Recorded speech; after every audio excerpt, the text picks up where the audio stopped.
लड़की की नई नई शादी हुई थी और शादी होने के कुछ महीने बाद ही उसके पति की मृत्यु हो जाती है।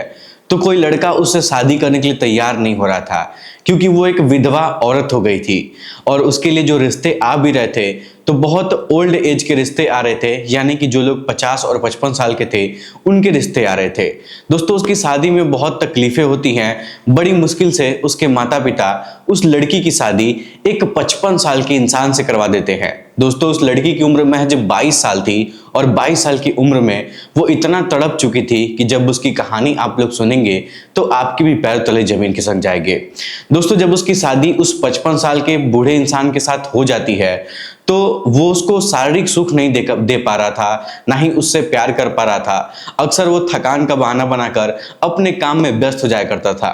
तभी दोस्तों, उसके घर में एक दिन एक नौजवान नौकर की एंट्री होती है और यहाँ से पूरा मामला खराब हो जाता है। दोस्तों, जब पूरी कहानी आप लोग सुनेंगे ना तो आपकी भी रूह कांप जाएगी और आप लोग भी सोचने पर मजबूर हो जाएंगे। दोस्तों, वो लड़की चाहती है कि मैं उसकी कहानी आप लोग के सामने लेकर आऊं। दोस्तों, वो लड़की लिखते हुए कहती है कि मेरा नाम चांदनी है और मेरी शादी मेरे माँ बाप ने एक 55 साल के बूढ़े इंसान के साथ करवा दी थी। उस समय मेरी उम्र महज 22 साल की थी। ये मेरी दूसरी शादी है और मेरी पहली शादी के कुछ दिन बाद ही मेरे पति का देहांत हो गया था। सभी लोग मेरे मम्मी और मेरे पापा से यही कह रहे थे कि अभी तो इसकी पूरी जिंदगी पड़ी हुई है, इसीलिए इसकी दूसरी शादी करवा दो, क्योंकि मैं एक विधवा लड़की थी और इसीलिए मुझे कोई दूसरा लड़का नहीं मिल रहा था। इसीलिए मेरे माता पिता ने मेरी शादी एक 55 साल के व्यक्ति से करवा दी थी। मेरे पति अधिकतर अपने काम के सिलसिले से बाहर रहते थे और व्यस्त रहते थे, लेकिन जब काम करके घर पर आते थे तो थकान का बहाना बनाकर सो जाते थे और मैं अपने पति के बिना अकेले बिस्तर पर तड़पती रहती थी। मुझे तो पति का सुख कभी भी नहीं मिल सका, क्योंकि मेरा पहला जो पति था वो शादी के कुछ दिन बाद ही इस दुनिया को छोड़कर चला गया था और अब मेरा दूसरा पति मुझे पति का प्यार नहीं दे पा रहा था। वैसे तो दिन भर मैं खाली बैठी रहती थी, क्योंकि घर में काम करने के लिए नौकर रखा था तो मुझे कोई काम करने की जरूरत नहीं पड़ती थी।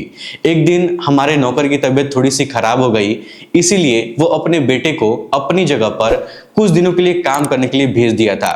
लेकिन जैसे ही अगले दिन नौकर का बेटा मेरे घर पर आया था तो उसको देखकर मेरे होश ही उड़ गए थे, क्योंकि वो दिखने में कतई भी नौकर की तरह नहीं लग रहा था। एकदम से हट्टा कट्टा मजबूत शरीर, उसका गोरा रंग, उसकी काली काली आंखें, वो किसी फिल्मी हीरो से कम नहीं लग रहा था। मैं बहुत देर तक उसको निहारती रही, उसको देखती रही।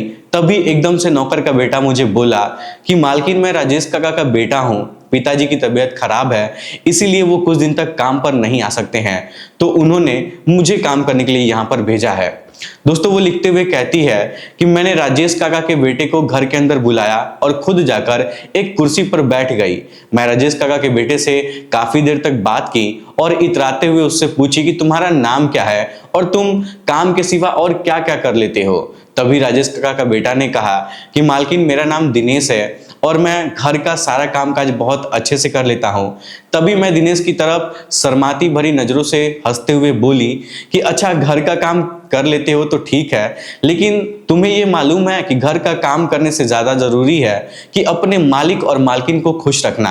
क्या तुम अपनी मालकिन को खुश रख पाओगे? तब दिनेश हैरान होते हुए कहा कि मालकिन, मैं अपना काम पूरी ईमानदारी से करूंगा और कोशिश करूंगा कि आप लोग मेरे काम से खुश रहें। फिर मैं दिनेश को उसका काम समझा दी। काम समझने के बाद दिनेश फौरन ही अपने काम पर लग गया था और काम करने लगा था।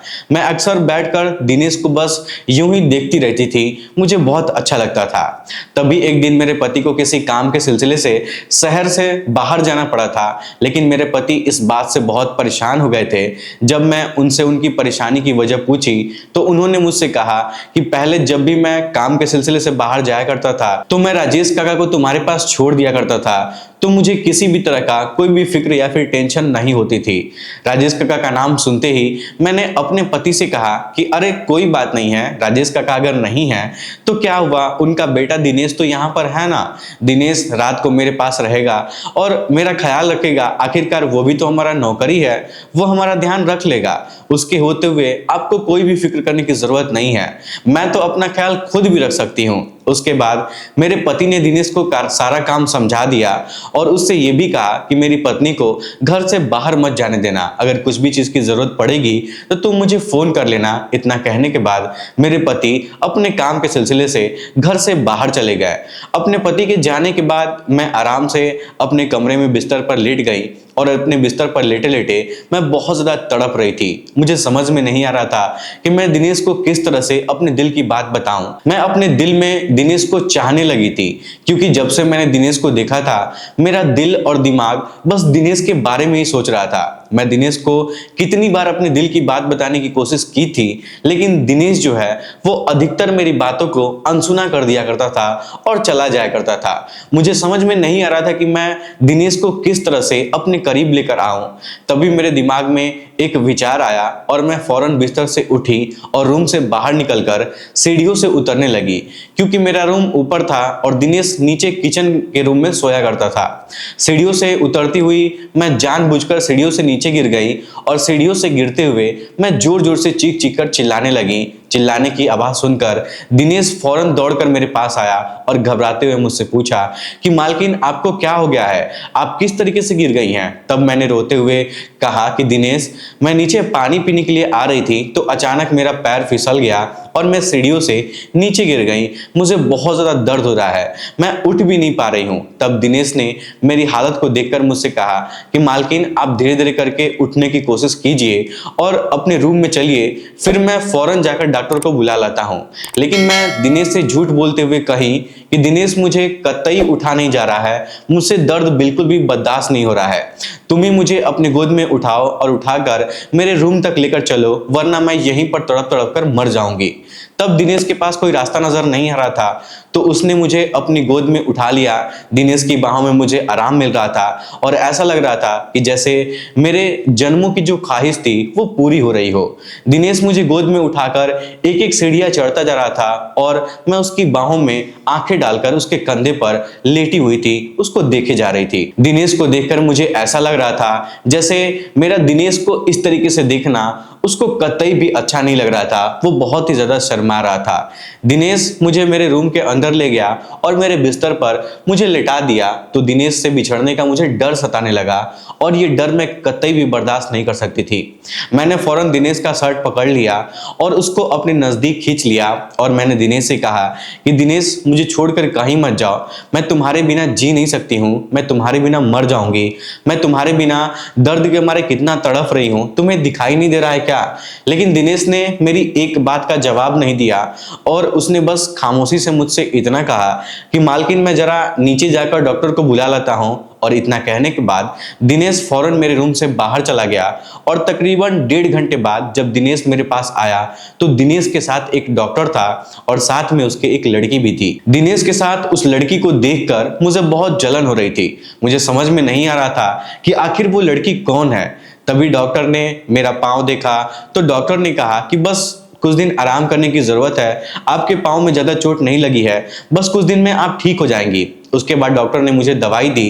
तभी मैंने दिनेश से पूछा कि दिनेश, तुम्हारे साथ वो लड़की कौन आई है। तब उसने मुझसे कहा कि मालकिन, ये मेरी बीबी है और मैं इससे बहुत ज्यादा प्यार करता हूँ। दिनेश की इस बात को सुनकर मेरे तो होश ही उड़ गए थे। लेकिन डॉक्टर के जाने के बाद दिनेश ने मुझसे कहा कि मालकिन, हम लोग गरीब जरूर हैं, लेकिन हम लोग अपनी मान और मर्यादा में रहना जानते हैं। मालकिन देखिए ना, मैं एक शादीशुदा जरूर हूँ, लेकिन मैं अपनी बीवी के साथ कभी भी धोखा नहीं कर सकता हूँ। आप लोग बड़े लोग हैं, अमीर लोग हैं, आप लोग के परिवार में भले ही धोखा देने का रिवाज होगा, लेकिन हम गरीब लोगों में ये रिवाज नहीं होता है। इतना कहने के बाद दिनेश वहां से चला गया और उसकी बीवी मेरा देखभाल करने लगी थी। दिनेश घर का कामकाज करने लगा था और दिनेश की बीवी मेरा देखभाल करने लगी थी उस दिन के बाद से। अब इस तरीके से मेरा जो मजाक मस्ती करने का जो मूड था वो सिर्फ एक इच्छा ही रह गया था और मैं कभी भी दिनेश के साथ अपनी इच्छा को पूरा नहीं कर पाई थी। कुछ दिनों बाद मेरा पति आ गया तो दिनेश मेरे पति से सारी हकीकत के बारे में बता दिया तो मेरा पति भी बहुत ज्यादा मुझ पर गुस्सा हुआ और मुझसे तलाक लेने की जिद कर रहा था। लेकिन काफी रोने और गिड़गिड़ाने के बाद मेरा पति मान गया। लेकिन उस दिन के बाद से अब कभी भी मुझे आजादी नहीं मिलती है और मैं एक मुजरिम की तरह घर में कैद रहती हूँ।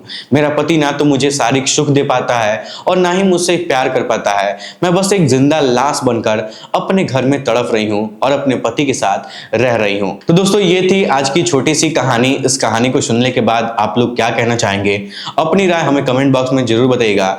लेकिन दोस्तों मैं आप लोगों से बता दूं कि अगर आप लोग की शादी हो जाती है, चाहे वो 50 साल के इंसान से ही क्यों ना हो जाए, अगर आपको उसके साथ रहना पसंद है तो ही शादी करिए, नहीं तो मत करिए। अगर शादी करने के बाद आप सोच रही हैं कि धोखा दे देंगे, इस तरीके से कर लेंगे, तो ये बहुत ही गलत बात है। और इन छोटी छोटी चीजों का अगर ध्यान कोई रखेगा तो परिवार बहुत अच्छे से चल पाएगा। यही छोटी छोटी गलतियों की वजह से पूरा परिवार बिखर जाता है। पति का टेंशन जो होता है वो बढ़ जाता है। वो सोचता है कि बाहर काम काज करे, कि घर में संभालें, कि बीवी को देखे। बहुत सारी प्रॉब्लम्स इंसान के लाइफ में आती हैं। तो अगर शादी विवाह हो जाता है तो अपने परिवार को समय दीजिए। अगर आपका पति आपको सुख नहीं दे पा रहा है तो फिर यही आपकी किस्मत है, उसी को एक्सेप्ट करिए और अपनी जिंदगी को व्यतीत करिए। चलिए दोस्तों, फिलहाल आज के इस वीडियो में इतना ही। वीडियो पसंद आए तो वीडियो को लाइक, चैनल सब्सक्राइब जरूर करिएगा। आप सभी लोग का बहुत बहुत धन्यवाद।